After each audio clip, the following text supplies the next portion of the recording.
Senior صحافی حمید اختر مرحوم بتاتے ہیں کہ 1947 میں ساحل لدھیانوی ان کے ساتھ لاہور آئے اور ساتھ ہی رہنے لگے۔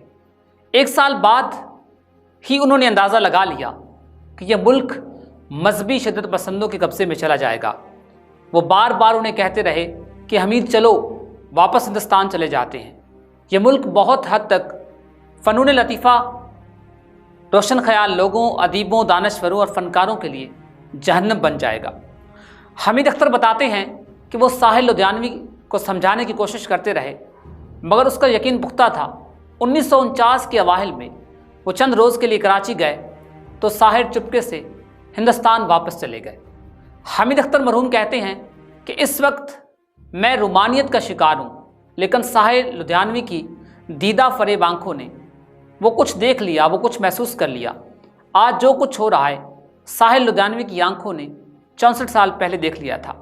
ہمیں پولیس میں جانے، مجرموں پر چھاپے مارنے، بیس بدل کر مجرموں کے ٹھکانوں کا سراغ لگانے کا شوق عاشر عظیم کے ڈرامے دھواں کی وجہ سے ہوا، جو بعد ازاں پولیس کی روایتی رشوت خوری کی داستانیں سن سن کر کہیں مان پڑ گیا اور ہم نے دوسری راہیں نکال لی۔ دھواں جیسے ڈرامے کو لکھنے، ڈائریکٹ کرنے اور اس میں مرکزی کردار ادا کرنے کا اعزاز عاشر عظیم کو ہے۔ عاشر عظیم کرسچن تھا، اس نے CSS کیا، کسٹمز میں آفیسر بنا۔ چونکہ محب وطن تھا تو وہاں جا کر وہ پریشان ہو گیا۔ رشوت ستانی کا بازار گرم تھا، کسٹمز کے بڑے بڑے لوگوں کو اس نے مشورے دیے، نظام کو بہتر بنانے کے لیے طریقے بتائے۔ چیئرمین نے اس کی بات مان لی اور عاشر عظیم کو ایک نظام تیار کرنے کا حکم دے دیا گیا۔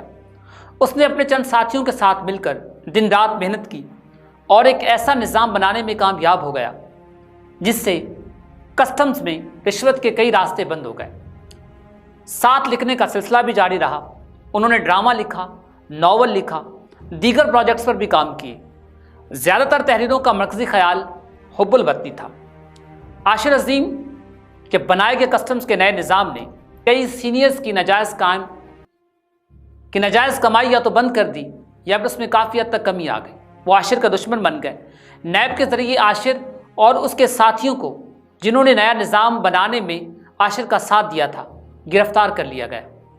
ان پر ناجائز کمائی اور رشوت کے الزامات لگائے گئے۔ کئی سال معطل رکھا گیا، انکوائریاں چلتی رہیں، آٹا چینی کا حساب لیا جاتا رہا۔ پھر جیل سے رہا ہو کر عاشر کے تمام ساتھیوں نے رہائی کے بعد ملک چھوڑ جانے کا فیصلہ کیا، لیکن عاشر بضد تھا، اپنی بے گناہی ثابت کروں گا اور بحال ہو کر دم لوں گا۔ بااثر افسران کا خیال تھا کہ یہ بھی ملک سے بھاگ جائے گا، جبکہ ایسا بالکل بھی نہیں ہوا۔ اس پر غداری کے مقدمات اور دشمن ملک کی خفیہ ایجنسیوں سے رابطے کے الزامات بھی لگائے گئے اور پھر بھی اسے گرفتار کر لیا گیا۔ اس کیس سے بھی کچھ نہ نکلا، وہ رہا ہو گیا۔ اس نے قرض لے کر ایک فلم مالک بنائی جس میں پاکستان کی ایسی اشرافیہ کو للکارا جو ملک کا ستیہ ناش کرنے میں مصروف ہے۔ تو سچ بات کہی تھی حمید اختر صاحب نے۔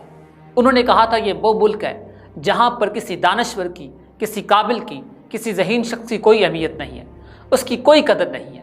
راشد محمود پاکستان کے وہ نامور آرٹسٹ ہیں، ایک نامور اداکار ہیں۔ ان کے ساتھ کیا ہوا؟ ایک لمحے کے لیے سوچئے، راشد محمود صاحب کے ساتھ کیا ہوا؟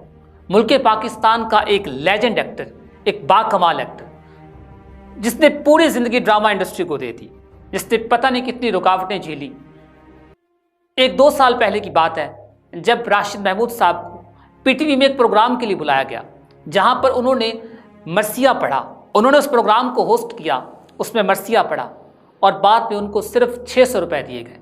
وہ لیجنڈ جس نے اپنی زندگی کے 40 سال فلم انڈسٹری کو، ڈرامہ انڈسٹری کو دے دیے، اس کو ایک مزدور سے بھی کم پیسے دیے گئے۔ یہ ان کا مذاق اڑایا گیا تھا۔ PTV لاہور مرکز پر محرم الاحرام میں مرثیہ پڑھنے کے لیے راشد محمود صاحب کو بلایا گیا، جو 9 اور 10 محرم پر آنر ہونے تھی۔ اس پروگرام کے بدلے میں ان کو صرف 620 روپے بھیجے گئے۔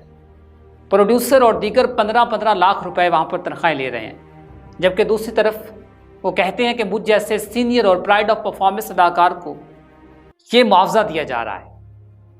انہوں نے کہا کہ کیا یہ ادارہ جس کو میں نے اتنی زندگی سرو کیا ہے، جسے میں نے زندگی کے اتنے سال دیے ہیں، وہ میرے 40 سال کی محنت کا، میری 40 سال کی خدمات کا مذاق یوں اڑائے گا۔ راشد محمود پاکستانی اداکاروں میں وہ باکمال ایکٹر ہیں جنہیں پرائڈ آف پرفارمنس سے نوازا گیا۔ وہ ایسے باکمال ایکٹر ہیں کہ ان کی مثال نہیں ملتی۔ انہوں نے سینکڑوں ڈراموں میں کام کیا، کئی فلموں میں انہوں نے اپنے جوہر دکھائے۔ اس کے عوض ان سے بہت کم عمر ایکٹرز کو اس سے بہت زیادہ پے کی جاتا ہے، اور حتیٰ کہ مرثیہ پڑھنا ہر شخص کے بس کی بات نہیں۔ یہ ایک خاص شخص ہی اس کا حق ادا کر سکتا ہے۔ اسی پی ٹی وی کے اندر ایسے لوگ موجود ہیں، اسی چینل پر ایسے لوگ موجود ہیں جو ان سے بہت کم زندگی میں، ان سے بہت کم عمر میں، ان سے بہت زیادہ چارج کر رہے ہیں۔ ہمیں افسوس ہے۔ حمید اختر نے بڑی خوبصورت بات کی تھی، ساحل لدھیانوی سچ کہہ گیا کہ اس ملک کے اندر آرٹسٹ کی، اس ملک کے اندر اداکار کی کوئی قدر نہیں ہے۔ کسی بھی طرح کے آرٹسٹ کی اس ملک کے اندر کوئی ویلیو نہیں ہے۔ ہم سلیوٹ پیش کرتے ہیں ہم ایسے باکمال ستاروں عاشر عظیم اور راشد محمود جیسی باکمال ہستیوں کو سلامی عقیدت پیش کرتے ہیں، انہیں سلیوٹ پیش کرتے ہیں کہ ایسے باکمال فنکاروں نے اپنے فن کے ذریعے ہزاروں دلوں پر مسکراہٹیں پیدا کی، ہزاروں چہروں پر مسکان لائے۔ یہ باکمال لوگ اس